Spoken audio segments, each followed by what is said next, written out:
Country ने कहा है कि भारत ने जम्मू कश्मीर में गलत किया है। एक पाकिस्तान की डफली बजाने से आपको लगता है कि आप एक डफली से पूरा बैंड दिखा दोगे तो बैंड नहीं होता, वो आप ही बजाते हो और आप ही सुनते हो और आप ही महिमा मंडित होते हो। ये आपकी खुशी की बात है।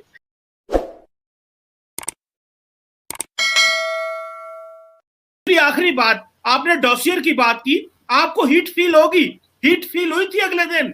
नरेंद्र मोदी ने पाकिस्तान का ट्वीट में नाम लिया। अभी आपको मजीद हमने यूएन जनरल सेक्रेटरी को जो है वो डॉसियर दिया है, P5 से बात की है और बाकी जितने ग्लोबल कैपिटल्स हैं वहां पे बता रहे हैं कि India is sponsoring terrorism in Pakistan.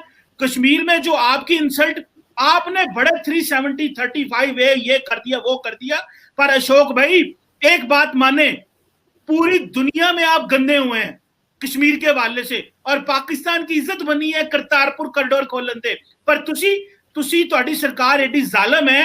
उन्होंने क्या किया, उन्होंने सिखों ने कहता कहते है ही पाकिस्तान दे एजेंट। हिंदू सिख डिवाइड जो है वो पाकिस्तान नहीं कराएगा। पहले आपने हिंदू मुस्लिम डिवाइड की, अभी हिंदू सिख डिवाइड की बुनियाद आपने पंजाब में रख दी है। मैं आपको जवाब देता हूं।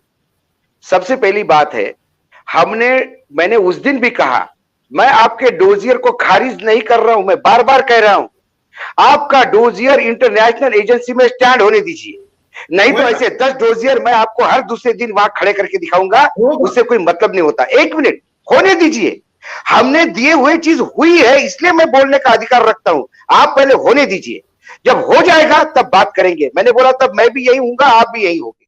Point number 1। पॉइंट नंबर 2, आपने कहा कि हम दिखाते हैं कि हमारे प्राइम मिनिस्टर आके आपके यहां बुलाया, आपके यहां गया, ये दिखाते हैं।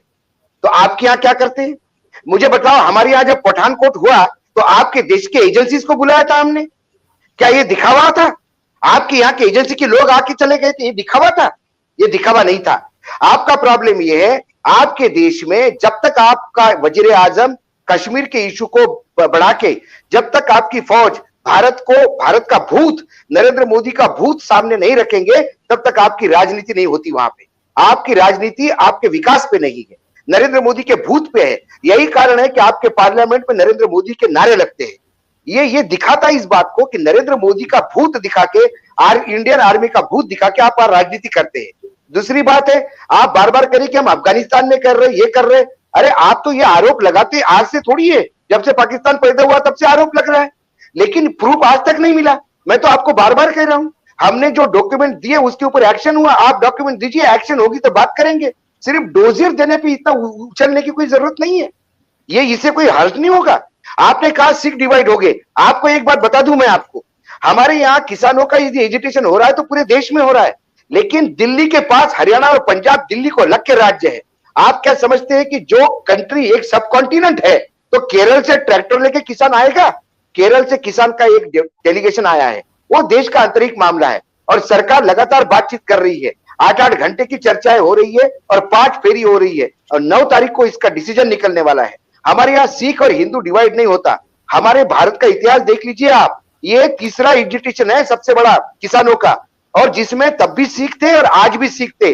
पगड़ी संभाल जट्टा, ये अंग्रेजों के टाइम पे हुआ एक एजिटेशन है सबसे बड़ा, जिसमें नारा दिया था पगड़ी संभाल जट्टा, और सब पंजाबी तब भी सरदार आए थे। तो इसके मायने ये थे कि सिर्फ सरदार ही अंग्रेजों के खिलाफ थे, पूरा देश खिलाफ था। आपको पता है जितने लोग फांसी गए हैं पंजाब में, भारत के स्ट्रगल में, जब भारत पाकिस्तान एक था, तो जितने झगड़े हुए हैं भारत पाकिस्तान, अंग्रेजों ने फांसी चढ़ाए हैं, उन फांसी चढ़ानों में से 90% सरदार थे।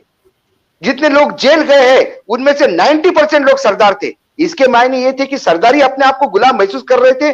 और क्या आपके कराची और लाहौर में जो एजिटेशन हो रहा था वो गलत था? वो अंग्रेजों के खिलाफ नहीं था?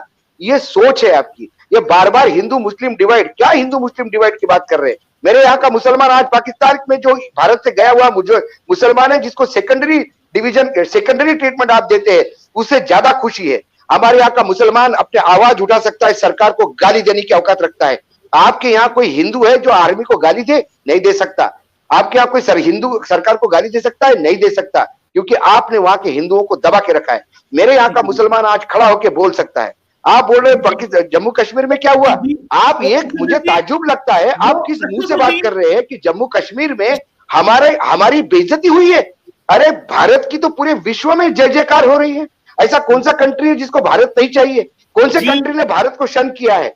कौन से कंट्री ने कहा है कि भारत ने जम्मू कश्मीर में गलत किया है? एक पाकिस्तान की डफली बजाने से आपको लगता है कि आप एक डफली से पूरा बैंड दिखा दोगे तो बैंड नहीं होता, वो आप ही बजाते हो और आप ही सुनते हो और आप ही महिमा मंडित होते हो। ये आपकी खुशी की बात है। जहां तक भारत का सवाल है, जम्मू कश्मीर में काम भी हो रहे हैं, जम्मू कश्मीर के लड़के आज नौकरी भी पा रहे हैं, जम्मू कश्मीर में एजुकेशन भी शुरू हुआ है। इतने साल से जो जम्मू कश्मीर पड़ा हुआ था, सड़ा हुआ था, आज पाकिस्तान का दर्द ये है कि पाकिस्तान में आज लोकल प्लेयर्स नहीं मिल रहे। आपके यहाँ से जो आतंकवादी आते हैं, वहां लोकल सेल्स जो होते हैं वो खत्म हो गए, क्योंकि यहाँ के युवकों को पता पड़ गया, कश्मीरी युवकों को, कि अब यहीं पे विकास की धारा में जुड़ना है। अब वो आपका पैसा लेके आपके लिए बॉम्ब विस्फोट नहीं करेगा, वो आपके लिए लोकल लेवल पे काम नहीं करेगा। ये दर्द है पाकिस्तान को, यही कारण है पाकिस्तान बौखलाया हुआ है। हम उसको भी हम अंडरमाइन करते हैं, हम बार बार विकास की बात करते हैं, लेकिन जब आपने डोजियर दिया तो डोजियर का इंतजार होगा। डोजियर में जब यदि डोजियर फेल हो गया, यदि आने वाले 2-3 साल में भारत पे कहीं एक्शन ही नहीं हुआ, तो फिर हम बैठेंगे, बोले आओ बात करो, आपने बहुत कर लिया इंटरनेशनल लेवल पे, कुछ नहीं मिला ना, क्योंकि हम करते ही नहीं है। आपने जो किया वो अपने जगह पे, हमने कुछ किया होता तो हमको इंटरनेशनल एजेंसी करती है, आओ साथ मिलकर काम करें, आओ कुछ विकास करें। ये तो भारत का कोई भी, नरेंद्र मोदी हो, चाहे यूपीए की सरकार है, चाहे लेफ्ट की सरकार है, मेरे देश में मुस्लिम लीग की भी सरकार आएगी तो भी वो पाकिस्तान के साथ वही रवैया रखेगा कि आओ साथ में मिलकर काम करें। ये बदनाम करने की एक तारीख है कि आप बस लगातार बोल रहे कि इसने हिंदू मुस्लिम डिवाइड किया। कहां हिंदू मुस्लिम डिवाइड हुआ? कौन से नरेंद्र मोदी आने के बाद हिंदू मुस्लिम के दंगे कहां हुए? कौन से दंगे हुए? 135 करोड़ का देश है हमारे यहाँ के। मैंने पहले भी बोला, पाकिस्तान के जैसे तो हमारे यहाँ राज्य है, और पाकिस्तान का जो क्राइम रेट है तो हमारे राज्यों से भी बहुत कम है या ज्यादा है। देख लीजिए आप एक बार आंकड़े लेके, तो आप एक किसी की गो हत्या के लिए किसी की हत्या होती है, आप कहते हो कि मुसलमान तकलीफ में है। एक हत्या से मुसलमान तकलीफ नहीं आता। ऐसे मैं सैकड़ों उदाहरण दे सकता हूं कि जहां मुसलमानों को बचाया है और मुसलमानों ने हिंदू को बचाया है। वो खबरें आपके लिए अहम नहीं रखती, क्योंकि उस खबरें से आप अपने देश में सेंसेशन नहीं कर सकते, वो खबरें आपके देश में राजनीति नहीं कर सकती। हमारे देश में मुसलमान राष्ट्रपति बन सकता है, आपके देश में किसी हिंदू को राष्ट्रपति बना के दिखाइएगा, किसी आर्मी चीफ बना के दिखाइएगा, आपके देश में ये करिएगा। हमारे यहाँ कई मुसलमान मुख्यमंत्री बने हैं राज्यों के, आपके यहाँ कितने हिंदू मुख्यमंत्री बने हैं बता दीजिए मुझे। आप हिंदू मुस्लिम की बात ना करें, ज्यादा अच्छा है, ज्यादा अच्छा है। मैं ये कह रहा हूँ, ये मैं फैक्ट्स पे बात कर रहा हूँ, वो जो आपको गूगल पे भी जाके मिल जाएगा। ये मात्र किसी अखबार ने, किसी मैगजीन ने किसी पे लिखा हुआ आरोप नहीं है कि वो देश मनी लॉन्ड्रिंग करता है। यदि वो मनी लॉन्ड्रिंग करता है, ऐसे अखबार दसों छापते हैं कि पाकिस्तान आतंकवादी है। हमने उन अखबारों का और मैगजीन का हवाला नहीं दिया, हमने जो हवाला दिया वो स्टैंड हुआ है यूनाइटेड नेशन में। हमने जो एड्रेसेस दिए हैं वो स्टैंड हुए हैं यूनाइटेड नेशंस में। हमने जो एड्रेसेस दिए हैं वो इंटरनेशनल एजेंसीज ने एक्सेप्ट किए हैं, इसीलिए आपको लेटेस्ट मिले।